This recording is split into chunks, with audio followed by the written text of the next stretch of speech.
ఇప్పుడే country delight యాప్ని download చేసుకోండి. Download the country delight app now. ఏంటి సార్ అంటే ఒక్క సినిమాకే వల్ల కాలేదు, చాలా నష్టపోయానంటే ఏంటి ఫైనాన్షియల్గా చాలా వరకు లాస్ అయ్యి ఇబ్బందులు పడ్డారా మీరు కూడా ఆర్థికంగా సినిమాలు తీసి? అంటే ఇల్లు అమ్ముకుని లేదా స్థలాలు అమ్మి హైదరాబాద్ ఫిల్మ్ నగర్ స్థలమే అమ్మేశాను నేను. చాంబర్ కార్నర్ పీస్ ఉందే, అవును, చిరోలేట్, దట్స్ మైన్. అది మీదేనా? ఈ సినిమా దెబ్బకి అమ్మేసి అందరికి కట్టాము కొంతవరకు. అప్పుడంతా అది 26 లక్షలకి అమ్మేశాం. ఓకే. ఇవాళ అలాంటివి పోయినట్టు గురించి అసలు బాధపడకూడదు, కానీ వదిలేస్తే చాలా పోయినాయి అలాంటివి. ఓకే. డిస్ట్రిబ్యూషన్లో కానీ పోతుంటాయి వస్తుంటాయి, అంతే. That is how I take it. ఈ రోజున బట్టి ఒక 100 కోట్లు లాస్ అయి ఉంటారు సినిమాల్లో. ఇంకో సున్నా చేయండి, 1000 కోట్లు అంటే ప్రాపర్టీ వాల్యూస్ ఏమిటో అదే ఇప్పుడు ఉంటే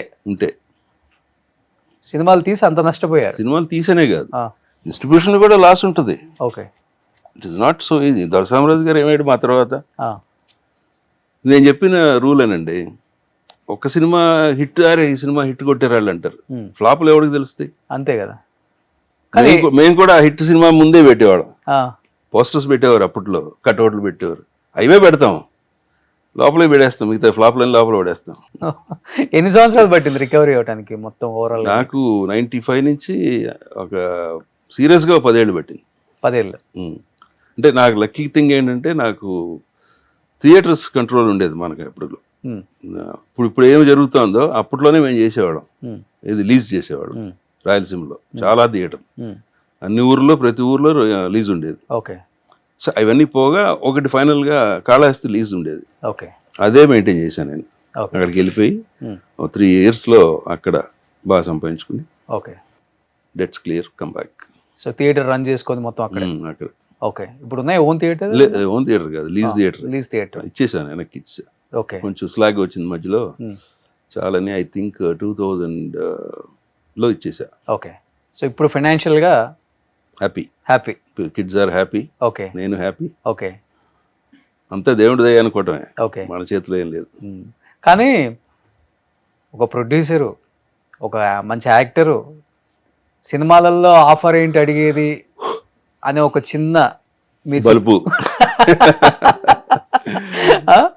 అలాంటి స్థాయి నుంచి ఈరోజు నవభారత్ బాలాజీ గారు సీరియల్స్ చేసే స్థాయికి వచ్చారు అంటే మిమ్మల్ని మీరు తగ్గించుకున్నారా, లేకపోతే తగ్గి ఇలానే ఉండాలి సొసైటీతో, సమాజంతో, మనం ట్రావెల్ అవ్వాలి, మనతో ఎవరు ట్రావెల్ అవ్వడు అని ఒక చిన్న మార్పు మీలోనే స్టార్ట్ అయిందా, లేకపోతే ఎవరైనా వైఫ్ పిల్లలు చెప్తేనో? నేను ఏమే అనుకుంటే అదే చేస్తా. అవకాశం వచ్చినప్పుడు చేయాలి, రానప్పుడు ఎట్లాగో మూసుకుంటాం. ఓకే. సీరియల్స్ చేసేటప్పుడు చిన్నతనంగా అనిపించలేదా? అనిపించలేదు నాకు. ఒక రకంగా ఇది మోర్ ఎక్స్పీరియన్స్ వస్తుంది మీకు సినిమా సీరియల్స్లో. ఓకే. తీస్తానే ఉంటారు కదా, చేసిందే చేసి న్యూ కమర్స్కి మంచి హెల్ప్ అవుతుంది. ఓకే. దాంట్లోంచి దీంట్లోకి రాగలిగితే ఇంకా బ్రహ్మాండంగా ఉంటుంది. కానీ చాలా మంది వచ్చారు సినిమా పెద్ద పెద్ద ఆర్టిస్టులు సీరియల్స్ లోకి. అవును, ఆమని గారు, చాలా మంది. అవును, చాలా మంది వచ్చారు తర్వాత అంటే ఇది ఏం తప్పేం లేదు, అది ఒక నాగబాబు గారు చేశారు, అదొక ఫార్మాట్ అంతే. నాగేశ్వరరావు గారు చేశారు, చేశారు, 2 ఆ 2లో నేను యాక్ట్ చేశా. మట్టి మనిషిలో 2 సీరియల్లో యాక్ట్ చేశాను నేను. ఓకే. నాగబాబుతో నేనే చేశా, అదేది అపరంజి జమినీలో చేశా, పెద్ద హిట్ అది. టీవీ మాత్రం నేను ప్రొడ్యూసర్గా చేయను, సచ్చినా చేయను. ఎందుకని? అది అసలు మనకి సినిమా అయినా అట్లీస్ట్ ఒక మాట అయినా చెప్పొచ్చు ప్రొడ్యూసర్గా, అక్కడ 0. ఛానల్ ఏం చెప్తే అదే. ఓకే. వేస్ట్ అక్కడ. నేను ప్రొడ్యూసర్గా I'm not satisfied there. Serials actor అంటే ఒక యాక్టర్గా వచ్చినప్పుడు చాలా మంది యంగ్ జనరేషన్ మిమ్మల్ని, నవభారత్ బాలాజీ గారిని మంచి మంచి మూవీస్లో యాక్టర్గా చూసాము అంటే మీ ప్రొఫైల్ తెలుసుకుంటారు కదా, ఎలా ఉంటుంది వాళ్ళ వెల్కమ్ అంటే? ఇవాళ రోజుల్లో వచ్చే కొత్త వాళ్ళకి ఎవరికి ఏం తెలియదు, ఆర్టిస్టులకు తెలియదు, టెక్నీషియన్స్ కూడా తెలియదు. మొన్న ఎవడన్నా అడిగాయంటే ఫోటోలు పంపించిన ఎలా ఉంటారో చూస్తాం మీరు అంటారు. తప్పదు ఇంకా, that's how it is happening. ఇంకా నాకంటే పెద్ద పెద్ద వాళ్ళని కూడా ఫోటోలు పంపించుకొని అడిగేవారు. అవునా? అడుగుతారు ఇవాళకి. కొంచెం పళ్ళు బిగబెట్టి ఒక్కసారి సరే అలాగే. ఇంకొకళ్ళు అడిగారు, ఇది ఆడిషన్కి వస్తారా మీరు అన్నాడు. వస్తానన్నా. ఏంటి సార్? వెళ్ళాను. అప్పుడు చూసి అరే మీరా మిమ్మల్ని ఆడికి పిలిచింది ఎవడండి అన్నాడు డైరెక్టర్. ఎవరో పిలిచారు వచ్చాను భలేవాడు సార్ మీరు వెళ్ళిపోండి తెలియదు కదా వాళ్ళకి. ఓకే, తప్పలేదు ఆడు పిలిచాడంటే వెళ్తామే. కానీ మీరు చాలా అప్డేట్ అయితే ఈ జనరేషన్ తో. అది ఎప్పుడు అవసరం అంట. నేను నాయుడు గారి దగ్గర నేను నేర్చుకుంది అదే, రామనాయుడు గారి దగ్గర. వాట్ ఈస్ టుడే హ్యాపెనింగ్ అలా ఉండేవాళ్ళు. అది తెలుసుకోవాలి. ఓకే, అలా అవ్వకపోతే మనం వెనకాల వెళ్ళిపోతాం. ఓకే, ఆయన అడ్మైర్ అవుతుంది నేను. కానీ ఎందుకు ఇప్పుడు ఫస్ట్ ఇన్నింగ్స్ బాగుంది మీది, సెకండ్ ఇన్నింగ్స్ కూడా మంచి మంచి సినిమాలు చేశారు. కానీ ఇప్పుడు థర్డ్ ఇన్నింగ్స్ ఇప్పుడు అప్పుడు మీ ఫ్రెండ్సే ఇప్పుడు ఇంకా హీరోస్గా కూడా చేస్తున్నారు.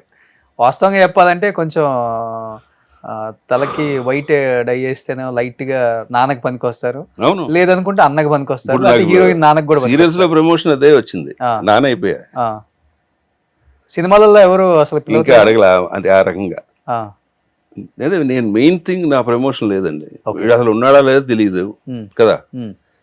ఇప్పుడు సపోజ్ రోజు మీరు కనిపిస్తేనే గుర్తుంటాం, అవును, లేకపోతే రోషన్ ఏమైపోయాడు అనిపిస్తుంది ఎవరిగా గుర్తొచ్చినప్పుడు. ఓకే, నాకు ఆడే టైం కరెక్ట్గా నేను గుర్తు రావాలి కదా. ఎందుకు వస్తాం? రోజు పొద్దునే వెళ్ళి కనపడో, సాయంత్రం వెళ్ళి కనపడో, వారానికి ఒకసారి వెళ్ళో ఏదో ఒకటి చేయాలి. ఓకే, సార్ నవ్వుడి నువ్వు ఉన్నా ఊళ్ళో అని అడుగుతారు చాలా మంది కలిసినట్టు. ఓకే, అట్లా ఉంటుంది. అని చాలా మంది ఇండస్ట్రీకి తెలియదు మీరు అసలు ఉన్నట్టు ఇక్కడ. తెలుసు, ఇప్పుడు తెలిసిపోయింది. ఇప్పుడు తెలిసిపోయింది. మధ్యలో గ్యాప్ వచ్చింది కానీ అప్పుడు ఐఎమ్ టాకింగ్ అబౌట్ 95 to 98, 99 లేడు అసలు, కనపడలే నేను. ఆ తర్వాత వచ్చినాక తెలిసి ఉన్నానని. తర్వాత శ్రీరామరాజ్యం సినిమా కూడా కో ప్రొడ్యూస్ చేశారు కదా బాపు గారు, నయనతార గారు. ఫెంటాస్టిక్ ఫిల్మ్ అది. యాక్ట్ చేశారా? యాక్ట్ చేశా. ఏ రోలు? మీకు అది ఏమంటారు దాన్ని, భద్రుడు. ఓకే, ఈ సీతమ్మ గురించి తప్పుగా అనుకుంటున్నారని రాముడికి చెప్తారు, అవును, ఆ బిట్ చేశా.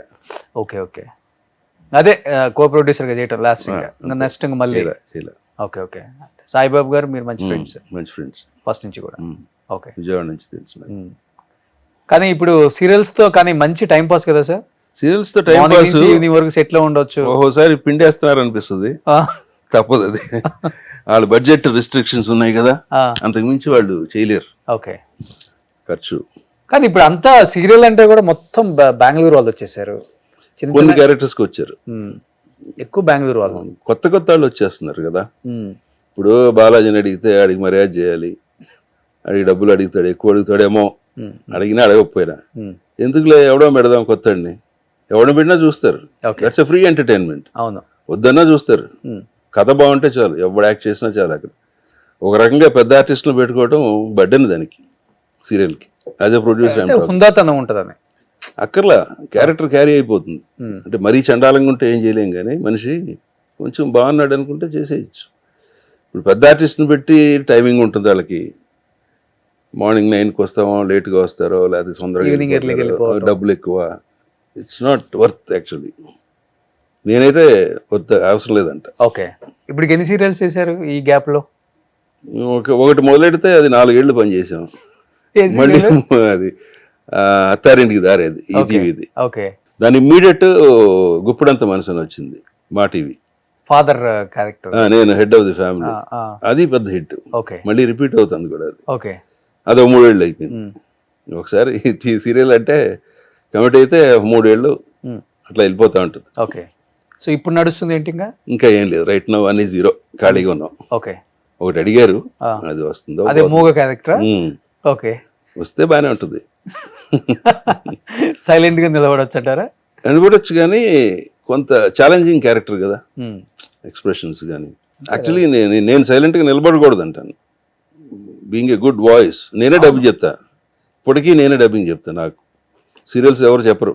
ఓకే, బాగా అలవాటు పడిపోయారు. సుమన్ టీవీలో మీ పర్సనల్ అండ్ బిజినెస్ ప్రమోషన్స్ కోసం కింది నెంబర్కి కాంటాక్ట్ చేయండి.